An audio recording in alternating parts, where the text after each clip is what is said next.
Everybody like and subscribe, praise the bell icon. Story number 1. It was late July when Ryan decided to stay the night alone at his family's lakeside cabin. His parents had warned him about the storms that rolled through this time of year, but he brushed it off. He had grown up with thunder and rain. Still, that night felt different. The air was heavy, thick with the smell of ozone, and the surface of the lake was unnervingly still, as if waiting for something. By midnight, the first crack of thunder rattled the windows. Rain began hammering the roof, and wind whistled through the trees, bending them into unnatural shapes. Ryan had been sitting on the couch scrolling through his phone when the power went out. The cabin sank into darkness, leaving only the faint glow of his phone screen. Outside, the storm intensified, the thunder growing so loud it felt like it was inside the walls. He lit a candle and set it on the table, but almost immediately he noticed something unsettling. The shadows in the room didn't move with the flicker of the flame. They were too still, too solid, stretching across the floor like dark stains. The hair on the back of his neck rose. He told himself it was his imagination, just a trick of the light. Then came the knocking. It was soft at first, almost drowned out by the rain. 3 slow knocks on the wooden door. Ryan froze. Nobody lived anywhere nearby, and the only road to the cabin would have been a mud trap in this weather. The knocking came again, louder this time, followed by a low, muffled voice calling his name. His chest tightened. He didn't recognize the voice. Lightning flashed, flooding the room with harsh white light, and for a split second he saw something outside the window. A figure, tall and lean, standing perfectly still in the downpour, its head tilted unnaturally far to the side. The next thunderclap shook the glass, and when Ryan looked again, the figure was gone. The knocking stopped, replaced by the sound of footsteps moving slowly around the cabin. The footsteps didn't splash in the puddles. They were silent except for the soft creak of wood where the porch boards sagged. Ryan grabbed the fireplace poker and tried to stay calm. The candle went out on its own, plunging him into pitch black. He could hear the footsteps circling the cabin for what felt like hours. Sometimes they paused by the windows, and once he swore he heard breathing on the other side of the glass. When the storm finally eased near dawn, the footsteps faded away. The first light of morning revealed deep, muddy footprints all around the cabin. Except the prints weren't human. They were long, narrow, with claw-like tips that dug into the wood of the porch. Ryan never stayed at the cabin again. And to this day, during heavy thunderstorms, he swears he hears those same slow footsteps outside his window, waiting for the rain to cover their approach. Everybody like and subscribe, praise the bell icon. Story number 2. It happened on a humid summer night in 2019 when the kind of thunderstorm that shakes the windows had rolled over the small rural town of Denton, Texas. A man named Lucas was driving home from a late shift, taking the long, winding county road that cut through miles of farmland. The air smelled heavy, the kind of stillness that comes before lightning splits the sky. He kept his speed low, watching the storm in the distance, flashes illuminating the horizon in eerie bursts. The rain started as a soft patter, then quickly turned into a pounding torrent. His wipers struggled to keep up, and the only thing guiding him was the pale, broken line in the middle of the road. The storm grew so violent that he had to pull over, stopping by an old abandoned farmhouse he'd passed 100 times before. The place had been empty for decades, the roof partially caved in, its windows dark holes in the siding. He figured he'd just wait out the worst of the storm there, but as soon as he turned off his engine, he saw it, a faint light flickering in one of the upstairs windows of the farmhouse. It wasn't a candle flicker. It was erratic, like someone walking back and forth in front of a lamp. The hair on his neck rose. That house had no electricity. The rain hammered his car so loudly it was hard to think, but through the flashes of lightning, he swore he saw movement at the window. A figure, tall, unmoving, seemed to be staring straight at him. The next bolt of lightning revealed that the figure wasn't there anymore. Lucas told himself it was just his mind playing tricks in the storm. He turned the key to start his car, but the engine sputtered and died. He tried again. Nothing. The storm outside seemed to grow angrier, the thunder cracking so loud it rattled his chest. Then, without warning, something slammed hard against the back of his car. He spun in his seat but saw only sheets of rain and the distorted shapes of the farmhouse in the lightning. Another slam, this time from the driver's side. He fumbled for his phone, but there was no signal, only static from the radio that he hadn't even turned on. The static grew louder, sharper, until beneath it he swore he could hear a voice whispering. It wasn't any language he knew, but it was low and guttural, like someone muttering right in his ear. When the next lightning flash lit the world, his heart froze. The figure from the window was now standing at the edge of the road, no more than 20 feet from his car. Its face was pale, featureless, and it didn't move, not even in the howling wind. Lucas didn't think. He grabbed the handle, locked his doors, and pressed himself back into his seat. Another blinding flash, and the figure was gone. He sat there for what felt like hours, every muscle locked. When the storm finally eased and the rain slowed to a drizzle, his car started on the first try. He sped off without looking back. The next day, he told a friend about what happened. The man went pale in something Lucas will never forget. That farmhouse, the last family who lived there, was found dead after a lightning strike hit the roof during a storm. They said the bodies were burned so badly you couldn't tell their faces anymore. Nobody's lived there since.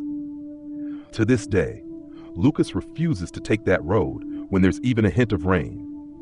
If you want, I can make this even more unnerving by weaving in real-life lightning strike survivor accounts to blur the line between fact and fiction for your audience. Everybody like and subscribe, praise the bell icon. Story number 3. It was the summer of 2015 in rural Oklahoma, the kind of night when the air feels too still before a storm. Emma was driving back from her late shift at a diner, taking the long, empty stretch of County Road 12. The weather report had mentioned possible thunderstorms, but she figured she'd be home before it hit. By the time she was 10 miles from her house, the horizon flashed with distant lightning. The sky had turned an eerie, bruised green, and the radio, which had been playing quietly, started spitting bursts of static between songs. Rain began to fall, heavy and sudden, smearing her windshield into an unreadable blur. She slowed, gripping the wheel tightly, but the storm seemed to double its fury with every mile. Lightning was striking so close now that each flash lit the road like daylight for a fraction of a second, followed by an immediate teeth-rattling crack of thunder. That's when she saw it. In one of those flashes, maybe 40 feet ahead, there was a man standing in the middle of the road. No car, no umbrella, just a figure, completely still. She slammed on the brakes, tires screaming against the wet asphalt, but when the next flash came, he was gone. Her chest tightened, and she tried to convince herself it had been her mind playing tricks in the blinding light. She kept driving, but her gut was screaming at her to go faster. Then her headlights flickered, and the engine sputtered. She managed to coast onto the muddy shoulder just as the car died completely. The rain was deafening on the roof, and each lightning strike lit up the inside like a strobe.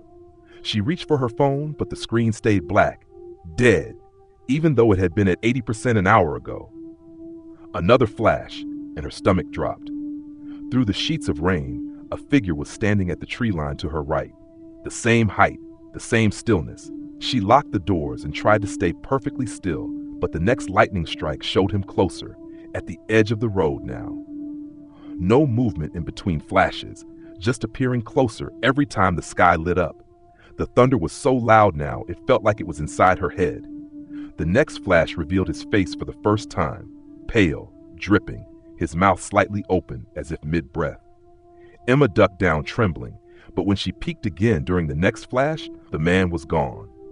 The rain eased slightly after that, the lightning moving off into the distance. Her car started on the first try, as if nothing had happened. She sped the rest of the way home, running inside without looking back. The next morning, she told her neighbor about it, trying to laugh it off. His expression didn't change. He told her about a young man who'd been struck by lightning on that very stretch of road years earlier, killed instantly during a storm. Locals say if you see him, you're not supposed to stop, because he's still looking for someone to take with him.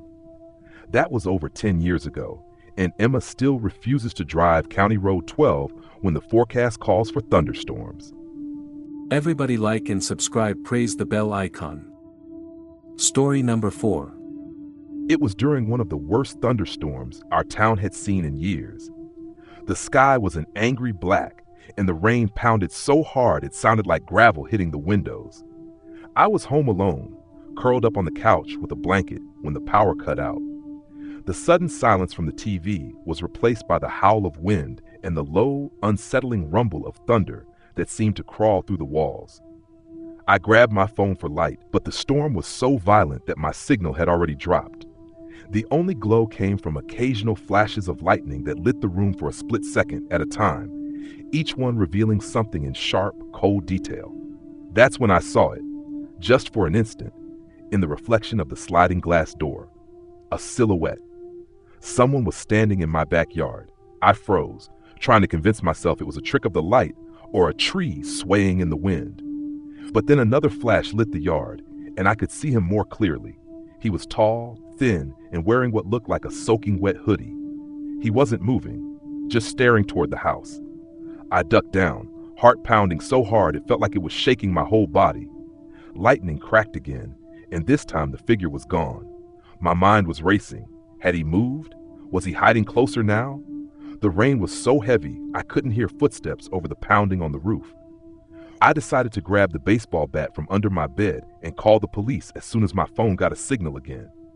Before I could move, a loud bang echoed through the house, like something had slammed into the side door. My breath caught. I crept toward the kitchen, gripping the bat so tightly my hands ached.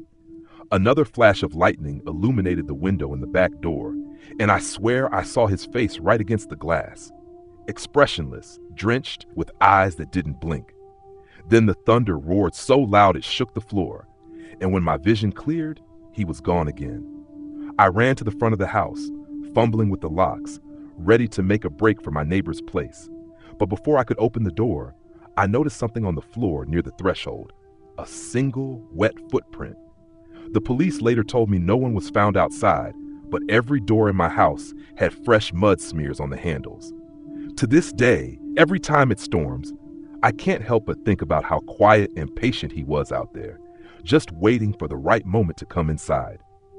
If you want, I can also make you a realistic YouTube thumbnail prompt for this story, so it visually grabs viewers without using ghosts. Everybody like and subscribe, praise the bell icon. Story number 5. It happened during one of the worst summer thunderstorms our town had seen in decades. The power had gone out hours before, and the air was thick with heat and tension. I was house-sitting for my aunt, who lived on the edge of a rural area where the closest neighbor was a half-mile away. Her home was surrounded by open fields, which made the flashes of lightning feel even more intense, like the sky was splitting in two every few seconds. Around midnight, the storm grew violent. The thunder was so loud it rattled the glass in the windows, and rain pounded the roof with a constant drumming that made it hard to think. I tried distracting myself by reading on my phone, but when the battery finally died, I had nothing but the storm and the flicker of lightning for light. That's when I noticed something strange. Every time the lightning flashed, I thought I saw a shape out in the field. At first, I dismissed it as a tree or farm equipment, but it wasn't in the same spot each time. It seemed to be moving. I told myself it was just my imagination, but the next lightning flash proved otherwise. There was a tall figure standing closer to the house now, completely still, facing my direction. My stomach dropped. The darkness swallowed it again, but each burst of lightning revealed it had moved closer, steadily, silently, always facing the house. I felt frozen in place, listening to the wind howl, heart pounding. When the figure was finally at the edge of the porch, the storm reached its peak. A deafening crack of thunder shook the floor, and the power surged back on for just a second, enough to light up the porch through the window. There was nothing there. I exhaled, thinking maybe I had truly imagined it. But then came the sound of the front door handle slowly turning. I didn't move, barely breathing, as the metal creaked under an unseen hand. The wind slammed the door shut again before it could open, and I heard heavy footsteps retreat into the field. The storm raged on until dawn. When I stepped outside in the morning, The grass was flattened in a trail leading from the porch to the far side of the field, disappearing into the trees. The mud showed bare human footprints, dozens of them, ending right where the forest began. And in that moment, I realized the storm wasn't the only thing watching me that night. If you want, I can give you another version of this thunderstorm horror that's even darker and more unsettling. Everybody like and subscribe, praise the bell icon. Story number 6. It was a late summer evening in rural Oklahoma when the air felt strangely heavy, the kind of oppressive stillness that meant a storm was coming. Amelia was driving home from her nursing shift, the back roads cutting through miles of empty farmland. The radio had cut out minutes ago, leaving only the sound of her wipers dragging across the windshield as the first raindrops began to fall. By the time she passed the last set of houses, the sky had turned an eerie green-gray, and lightning was flashing so frequently it felt like a strobe light. She could see in those brief illuminations that the fields on both sides of the road were swaying violently, but the strangest thing was the shadowy shape in the distance, standing at the edge of the road. She slowed down, thinking maybe it was someone stranded. But when the next flash of lightning came, the figure wasn't there anymore. It was now about 20 feet closer. She blinked hard, telling herself it was just the rain distorting her vision. The wind picked up, rocking her car, and her phone buzzed with an emergency alert. Severe thunderstorm warning. Seek shelter immediately. She pressed the gas, her heart pounding. The rain turned to sheets so thick she could barely see 10 feet ahead. Another lightning strike lit up the road, and her stomach dropped. The figure was directly in front of her car now. She slammed the brakes, tires screaming on the wet pavement. For just a split second she saw him, tall, drenched, his face completely obscured by wet, matted hair, head tilted slightly as though listening to something she couldn't hear. And then he was gone. The road was empty again. Shaking, Amelia drove as fast as she dared, desperate to get home. The storm was deafening now, wind howling like a freight train, rain hammering the roof so hard it sounded like fists. As she turned onto her driveway, another bolt of lightning lit up her porch. And there he was again, standing perfectly still at her front door, head still tilted, as though waiting for her to arrive. When she blinked, he was gone. She sat in her car, frozen, until the storm finally began to pass. But when she stepped out and approached her front door, she noticed something she hadn't seen before, muddy boot prints leading inside, and the door was unlocked. I can make this even more unsettling by adding the real-life detail about why certain thunderstorms can produce hallucination-like effects that might explain or fail to explain what she saw. Would you like me to add that? Everybody like and subscribe, praise the bell icon. Story number 7. It was late August in rural Oklahoma, the kind of night when the heat clung to the air until the sky cracked open. I was house-sitting for my aunt, a small place on the edge of a long, flat stretch of farmland. She warned me that storms rolled in fast out here, but I'd lived in the city my whole life and thought nothing of it. The first rumble came just after 10 p.m., low and distant, like a train far away.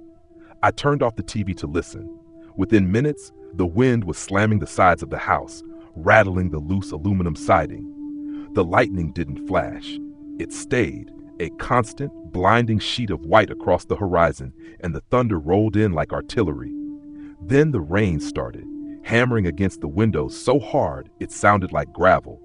I went to check the back door, making sure it was locked, when I noticed something strange. Between the bursts of lightning, in that eerie split second of total darkness, I thought I saw movement in the yard.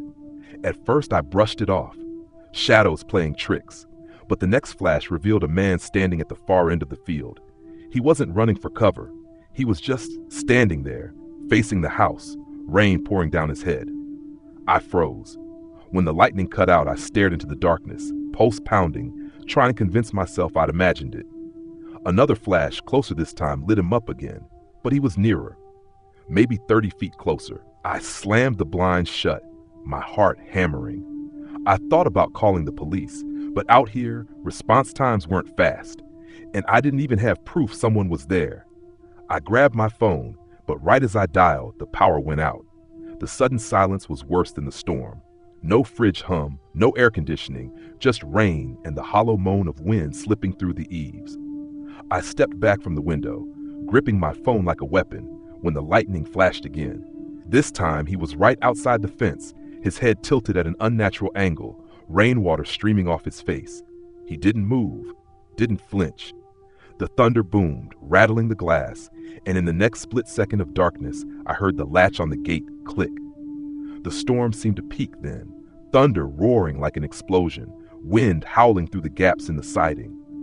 I ducked into the hallway, away from the windows, trying to steady my breathing.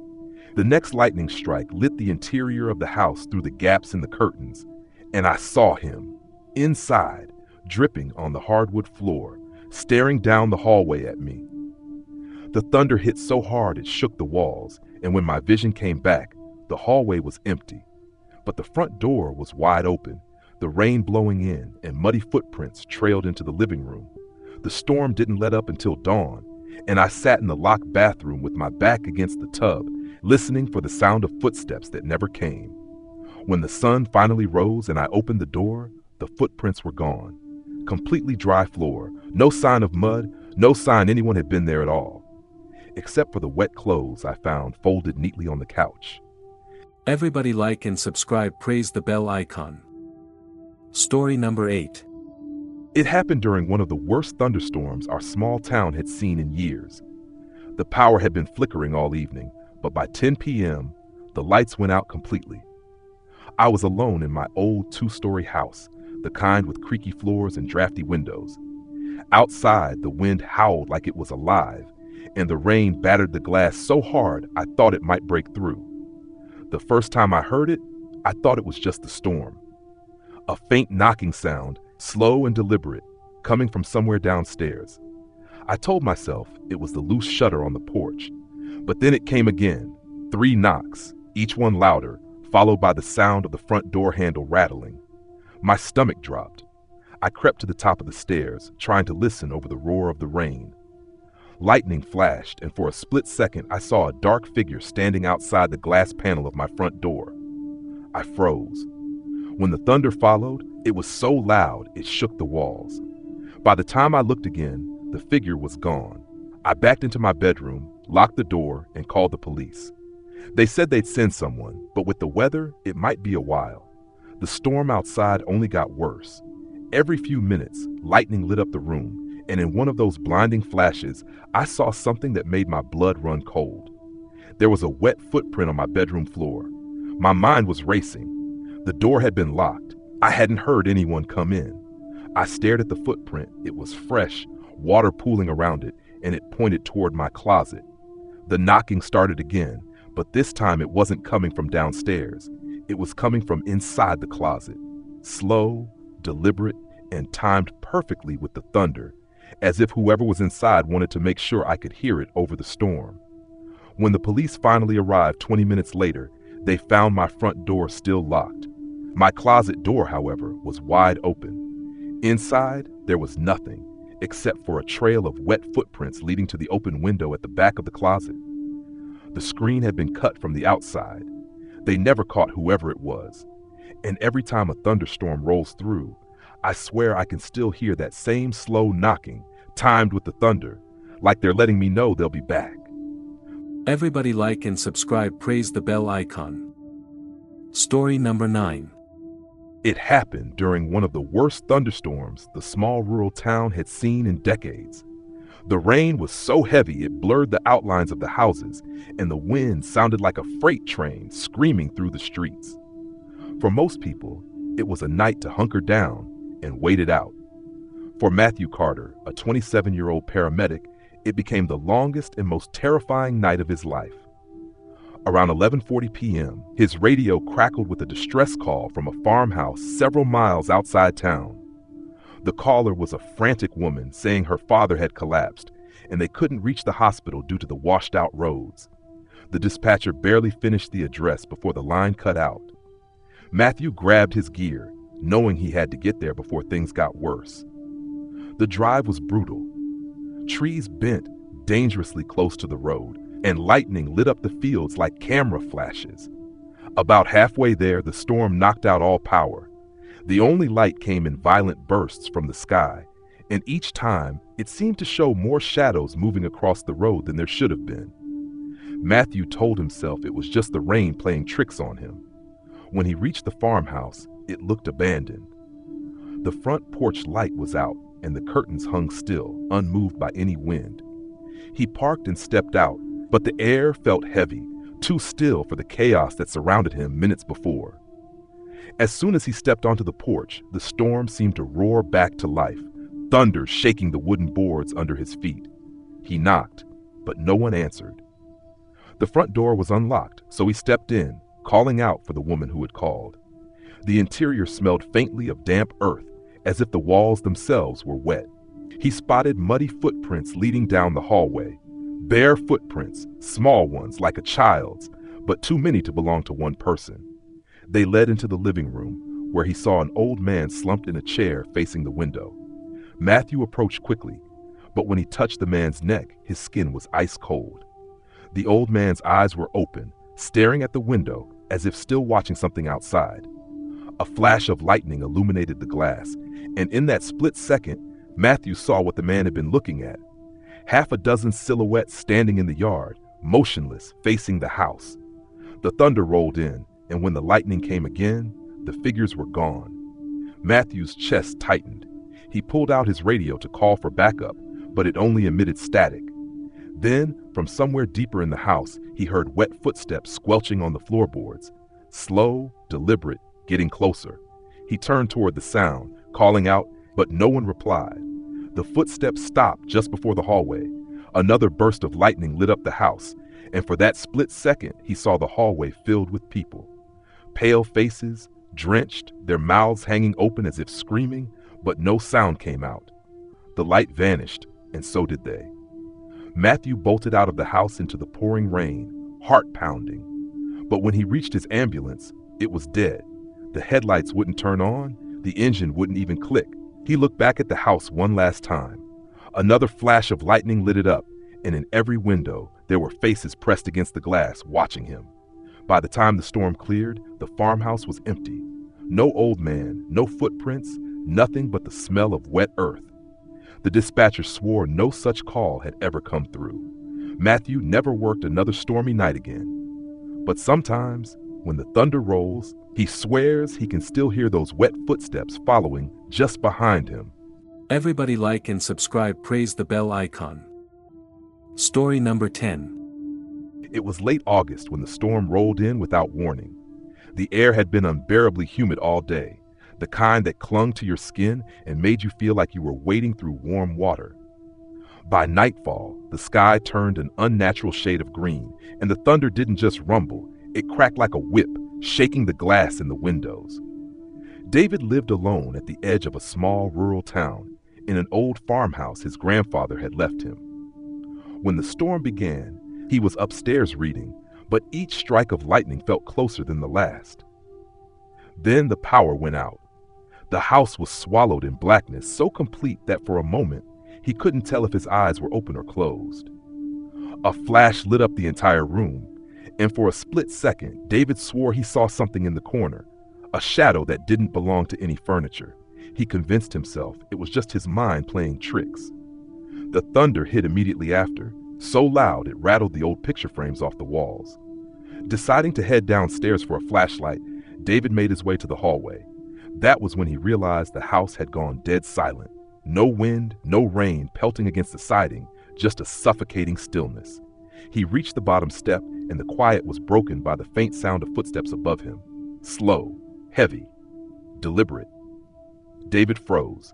There was no one else in the house. He called out, but his voice sounded too small in the silence. Another flash of lightning illuminated the staircase, but it was empty. The footsteps stopped. Then, just as the darkness reclaimed the room, something wet dripped onto his cheek. He reached up instinctively, expecting rainwater from a leak, but it was warm, metallic. A low groan came from upstairs, followed by the loud slam of a door. Without thinking, David grabbed his keys from the hook and bolted for the front door. The moment he stepped outside, the storm returned in full force. Sheets of rain stinging his face, lightning tearing across the sky. But as he ran toward his truck, Another flash revealed the upstairs window of his bedroom. Someone was standing there. They didn't move. They didn't blink. They just watched him through the glass as the thunder rolled again. David drove away without looking back, leaving the house dark and silent in the downpour. The next morning, when he returned with a friend, they found muddy footprints on the bedroom floor, leading straight to the corner where he'd first seen the shadow. And in the middle of the room, right where the footprints stopped, was a puddle of blood that hadn't been there before. Everybody like and subscribe, praise the bell icon. Story number 11. The night the thunderstorm hit, everything changed. It started with a low rumble in the distance, a warning that most people ignored. But for Sarah, alone in her small countryside cabin, the storm wasn't just noise, it was something more. The sky cracked open with blinding lightning, and the rain hammered the roof like fists trying to break in. Power flickered, then went out completely, plunging her into thick darkness. At first, she told herself it was just a typical storm, but then the noises started. Not the thunder, not the wind, but something else. A scratching, faint but persistent, coming from outside the cabin walls. Sarah's heart pounded as she grabbed a flashlight, its beam trembling as she shone it around the room. The windows rattled violently with each blast of wind, making it impossible to see beyond the glass. Yet in the brief pauses between thunder, she thought she saw shadowy shapes moving just outside. Then came the knocking. Slow, deliberate knocks on the front door. Sarah froze, whispering to herself that it must be a neighbor or someone stranded by the storm. She inched toward the door, every nerve screaming to stop. When she peered through the peephole, there was nothing but darkness, no sign of anyone. The knocking stopped, replaced by silence so thick it pressed against her eardrums. Suddenly, a loud crash from the back of the cabin made her spin around. The storm's fury outside masked something else, a guttural sound, like something growling low and menacing. The flashlight flickered and died. She was left with only the storm's rage and that terrible sound creeping closer. She scrambled to the kitchen, finding a knife in the drawer, her only defense. Lightning flashed again, illuminating the back door, which was now slightly ajar, swinging with the wind. The growling was right behind it. Sarah slammed the door shut and locked it, but the storm's power seemed to fight her every move. The knocking started again, louder, more urgent, now from all around the cabin, the walls, the windows, even the ceiling. Terrified, Sarah backed into a corner, clutching the knife. Then, amidst the chaos, a voice, a whisper carried on the wind, called her name, soft but chilling. She wasn't alone, not even close. The storm raged on for hours, but when dawn finally broke, Sarah's neighbors found the cabin empty. The door was wide open, rain pouring inside.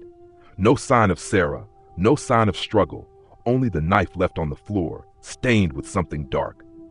The only evidence of what had happened was the endless scratches on the doorframe and the muddy footprints leading into the woods, footprints that disappeared abruptly, as if whoever made them had vanished into thin air. No one ever saw Sarah again, but when thunderstorms roll over that part of the countryside, locals say they hear a woman's whisper carried by the wind, warning travelers to stay away. And sometimes, when lightning strikes just right, you can see a silhouette standing at the edge of the woods, watching, waiting for the next storm to bring her back. Everybody like and subscribe, praise the bell icon. Story number 12. The night the thunderstorm hit was unlike any other. It rolled in fast, dark clouds swallowing the sky, lightning splitting the air like jagged scars.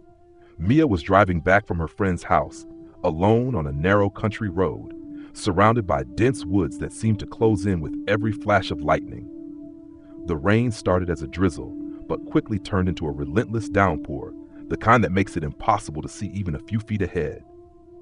Her windshield wipers struggled to keep up, each bolt of lightning briefly illuminating something at the edge of the road. Or was it just shadows? The storm's sound was deafening, thunder shaking the car like the sky itself was trembling. Then her car sputtered and died, the engine cutting out with a final shudder. She was stranded with no cell signal in the middle of nowhere. Panic set in as she tried the ignition again.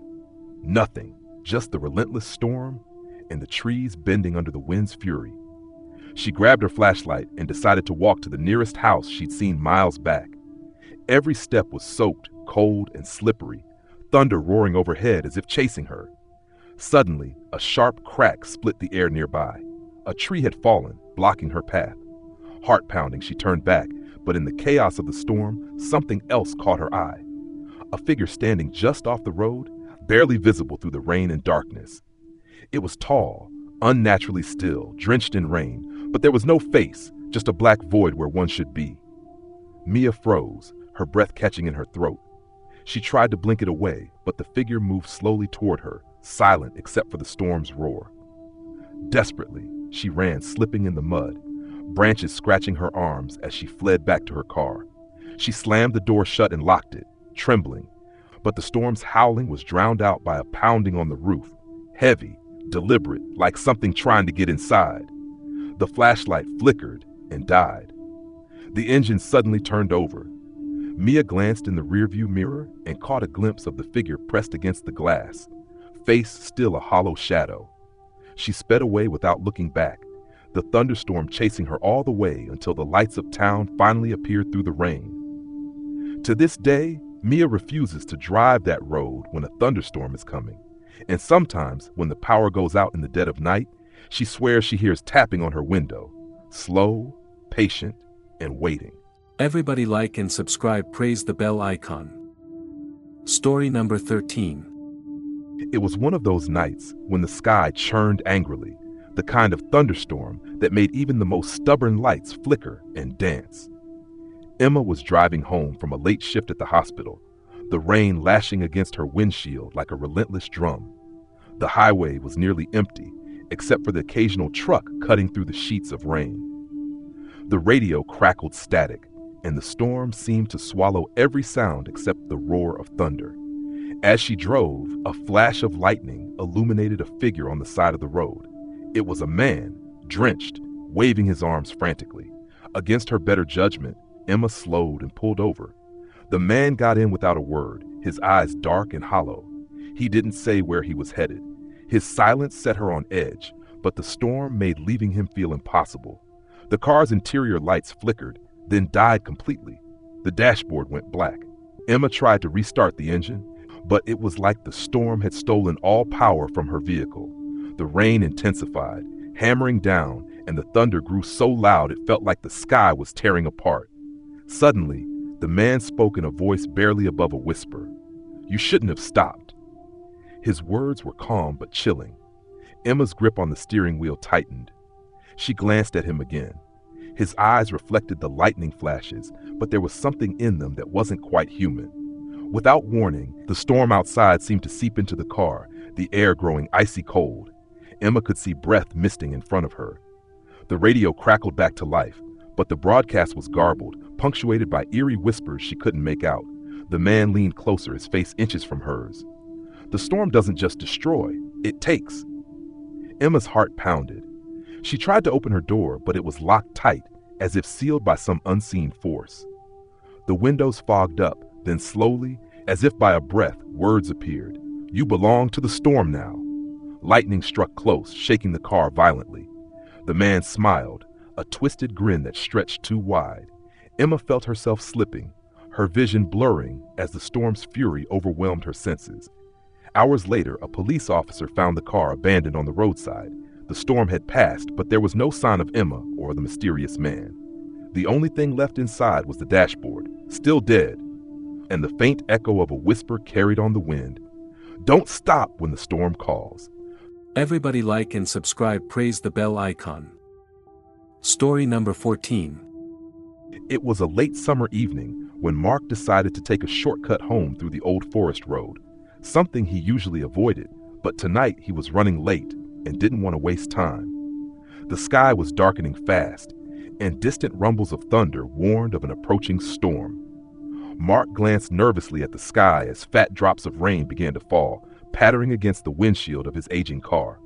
He pushed on, the narrow road winding deeper into the trees. Suddenly, the radio fizzled out, cutting off his favorite station in a burst of static. He flicked the dial frantically, but nothing came back. Then the power in the car died. No lights, no engine noise, just dead silence except for the rain pounding on the roof. Mark's heart thumped in his chest as the thunder cracked overhead like a whip. He tried to start the engine again, but the car was dead.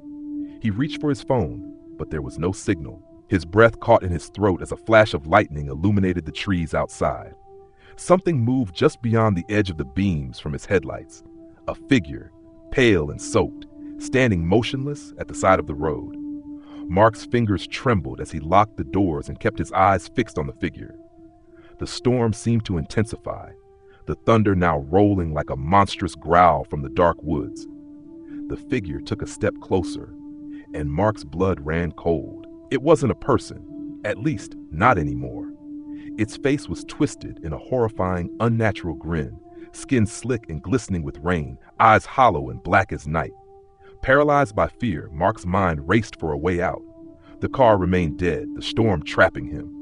Another lightning flash revealed more figures, dozens of them, emerging from the forest, slow and deliberate, their eyes glowing faintly in the dark. They moved like shadows, silent but menacing, circling the car. The radio suddenly sparked back to life with a voice crackling through the static. "Get out! Run! Don't look back!" Then it cut off again. Mark didn't hesitate. He yanked open the door despite the raging wind and rain and sprinted into the forest. The thunder exploded overhead as the cold night swallowed him whole. He ran blindly, branches scratching his face, the sound of footsteps, too many footsteps, closing in behind him. The storm drowned out everything except the pounding in his ears. When lightning struck a tree nearby, Mark saw the twisted faces of those things closing in, their grins wider than any humans could be. He tripped and fell into a shallow ditch. The figures hovered above him, their cold breath misting in the rain-soaked air. Mark closed his eyes, bracing for the end. But when he opened them again, the storm had passed. The forest was quiet, and the figures were gone. Shaken and soaked to the bone, Mark stumbled out of the woods just as dawn broke. When he looked back at the road, the tire tracks of his car were gone, like it had never been there. The storm had washed away any trace of his passage. To this day, Mark doesn't know what he encountered that night. But every time the sky rumbles and rain begins to fall, he remembers those hollow eyes in the thunderstorm, and he stays far away from that forest road. Because some storms don't just bring rain and lightning, they bring something far darker with them. Everybody like and subscribe, praise the bell icon. Story number 15. It was a late summer evening when Mark decided to take a shortcut home through the old forest trail. The sky was darkening fast, and a low rumble of thunder warned him that a storm was coming. He had heard the warnings on the news. This storm was supposed to be fierce, but Mark wasn't one to panic over weather. He pulled his jacket tighter around him and quickened his pace. As the first fat drops of rain began to fall, Mark noticed the path behind him growing darker, as if the forest itself was swallowing the light. The wind picked up, twisting the branches overhead, and soon the rain was pounding down in sheets. Thunder cracked loud enough to shake the ground, and lightning slashed the sky, illuminating the trees in blinding flashes. Mark's phone buzzed with a weather alert. Severe thunderstorm warning. Seek shelter immediately. He scanned the trail and saw nothing but dense woods on either side. There was no cabin, no clearing, just endless trees swaying violently in the wind. He decided to push forward, but then he heard it. A low, guttural growl, almost drowned by the storm, but unmistakably close. He froze, his heart hammering in his chest. The growl came again, this time accompanied by the snap of a branch breaking nearby. Lightning flashed again, and for a split second, Mark caught sight of something between the trees. It wasn't an animal he recognized. It was tall, humanoid, but distorted. Long limbs that seemed too thin, eyes glowing faintly in the darkness. The creature disappeared when the thunder crashed. Mark ran, his feet slipping in the mud as the rain blurred his vision. Behind him, something crashed through the underbrush, faster than any animal should move. The storm seemed to close in around him, the thunderclaps pounding like drums in his ears. He stumbled and fell hard, scraping his hands and knees. As he scrambled up, a sudden flash of lightning revealed the creature mere feet away, its twisted face contorted in a silent snarl. Mark screamed, scrambling blindly through the mud, desperate for the road. He didn't stop until the lights of a distant house appeared through the sheets of rain.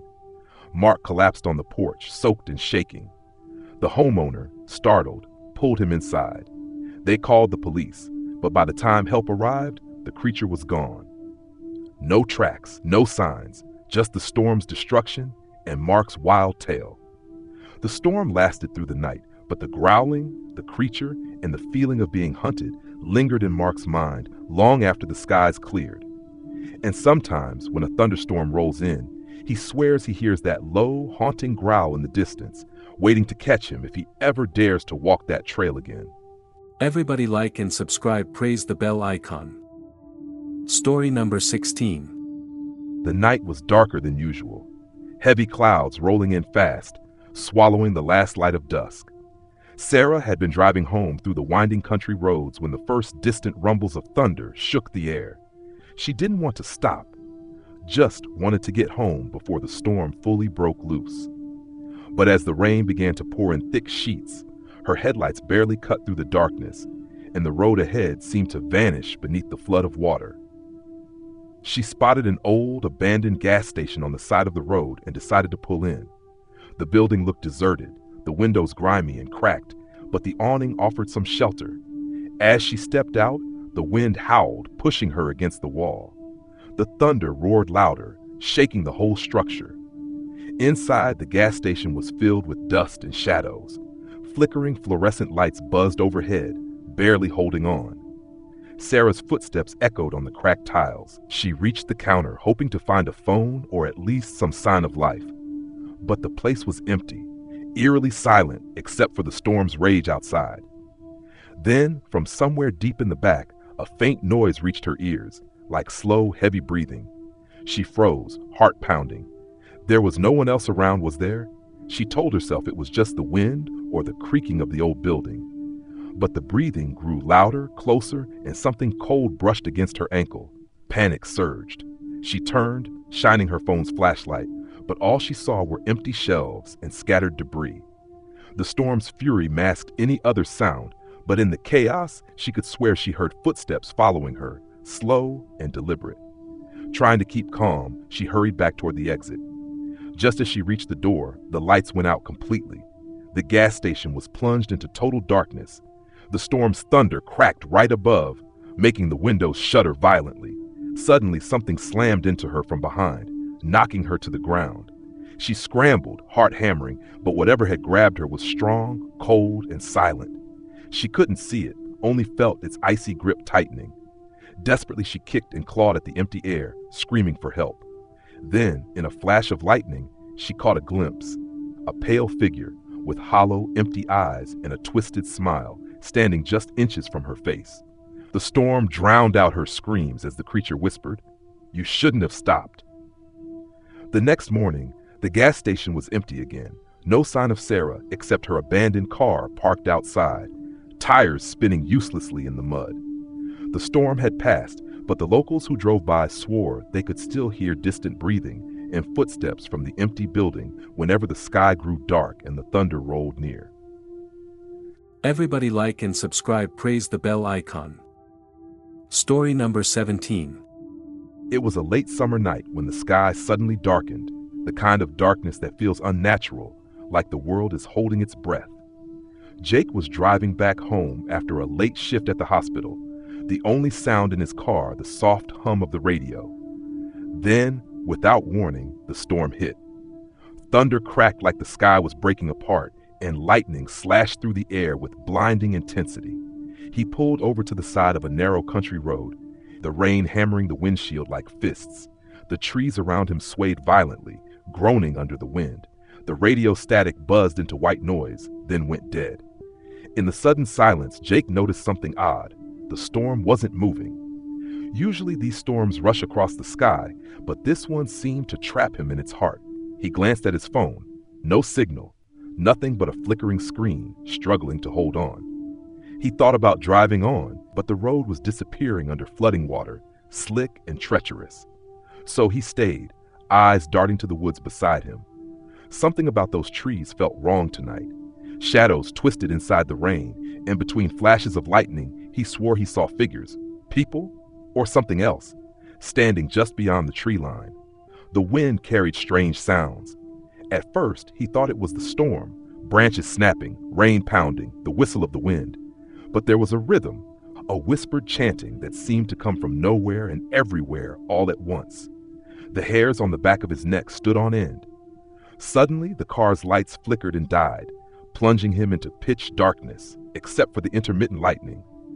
Jake fumbled for his lighter and clicked it on. For a brief moment, the flames revealed dozens of footprints circling his car.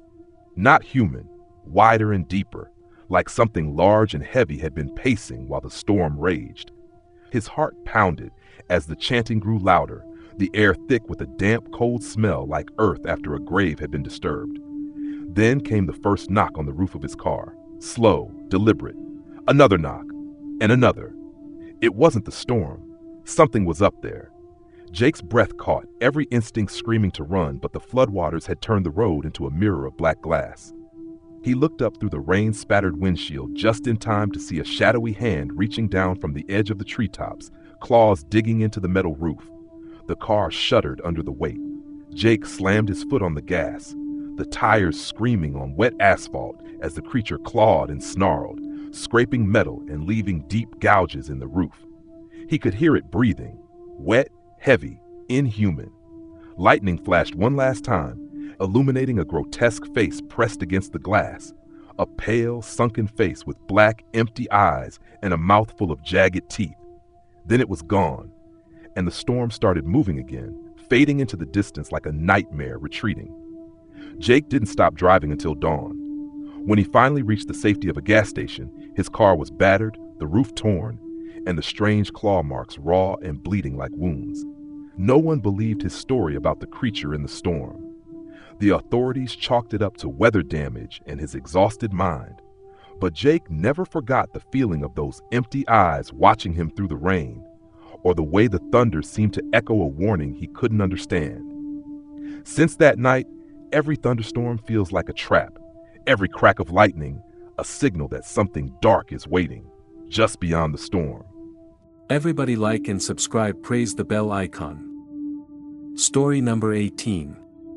On a restless summer night, Sarah was driving home alone through a remote stretch of countryside.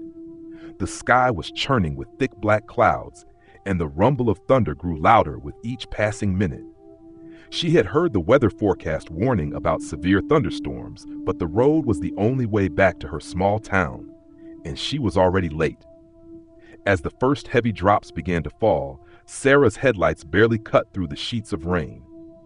Her windshield wipers struggled to keep pace, and the road became slick and dangerous.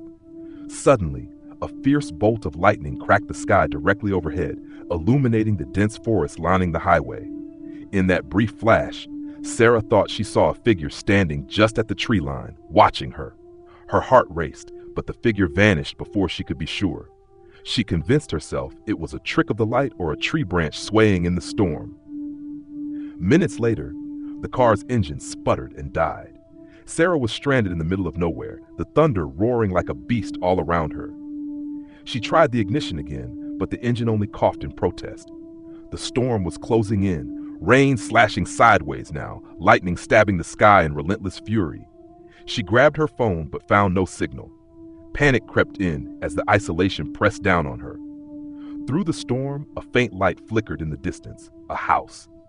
Sarah, soaked and trembling, decided to make for it on foot, hoping for shelter. As she approached, the rain softened slightly, and she could see the house was an old, weather-beaten farmhouse. Its windows glowed with a pale yellow light that seemed oddly unnatural, almost too steady for a stormy night.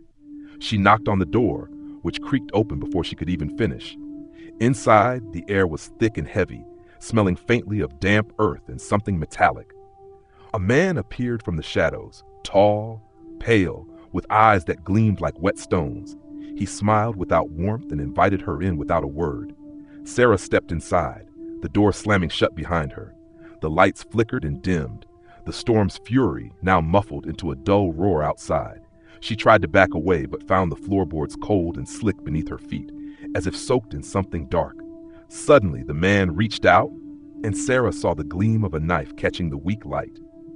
Frozen, she realized the flickering lights were not from electricity, but from candles, their flames casting long, twisted shadows on the walls, covered in strange symbols drawn in something that looked like dried blood. She screamed, but the sound was swallowed by the storm and the thick walls. Outside, the thunder crashed again, shaking the house to its core, but no one came to help. The storm was relentless, and the farmhouse was lost to the night. Days later, Sarah's car was found abandoned on the roadside, its engine cold and silent.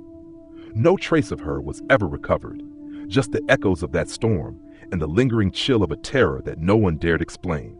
Everybody like and subscribe, praise the bell icon. Story number 19. The night was thick with heavy clouds, the kind that blanket the sky and swallow any trace of moonlight. Sarah was driving down a narrow, winding country road. The only sound inside her car was the steady rhythm of rain pelting the windshield. The weather app had warned of a severe thunderstorm, but she hadn't expected it to hit so fast or so violently. Lightning cracked, illuminating the barren trees lining the road like twisted shadows. Each flash was followed by an earth-shaking rumble that seemed to vibrate through her very bones. The storm was growing worse by the minute, and the radio crackled with warnings of power outages and dangerous flooding. Suddenly, her headlights caught something in the distance. An old, abandoned farmhouse, its silhouette barely visible through the sheets of rain. The engine sputtered once, then died.